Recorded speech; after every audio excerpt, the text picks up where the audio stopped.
I've got a throw bag, 20-metre throw bag. I'm going to make sure that it's all intact. So I sit there and look on the outside of the bag for any tears or marks that will sit there and give me any indications of it being broken, to ensure that the bungee is still there and works.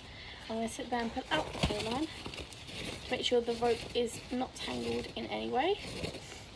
Having knots inside a throw bag, sit there, reduce the distance that I can go. If it's desired length, can affect a rescue.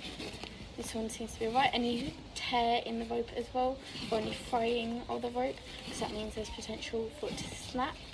And then making sure at the end of the rope that the bag and the rope are still attached.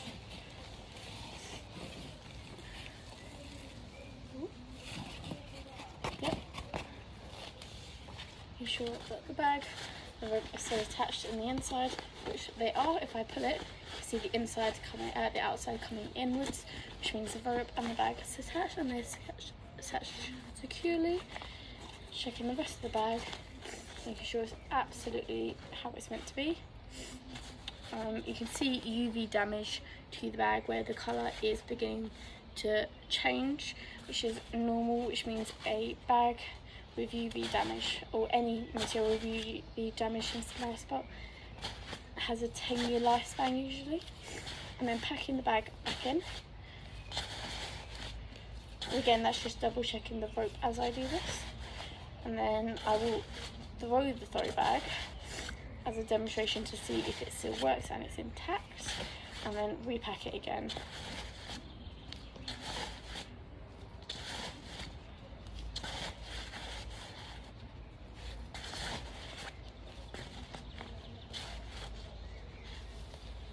It's important to pack a throw bag correctly, because if you do create knots, you obviously affect the rescue. You can affect a save or even practice, and it's very important to sit there and make sure there's no knots, no fraying of any of the material. This is quite a new rope that's been put into the throw bag, as you can change them. If a rope was frayed, you can remove the rope from the inside and add a new one in. If the bag's frayed, obviously you can take and the rope is good, you can switch them over, vice versa, as they are a knot and a quick stitch in the inside for the majority of throw bags. You want to make sure that the rope stays underneath the bungee cord though. Obviously you can sit there and pack it efficiently. Not going to lose your rope on your throw bag if it was to get caught. It's just efficient packing.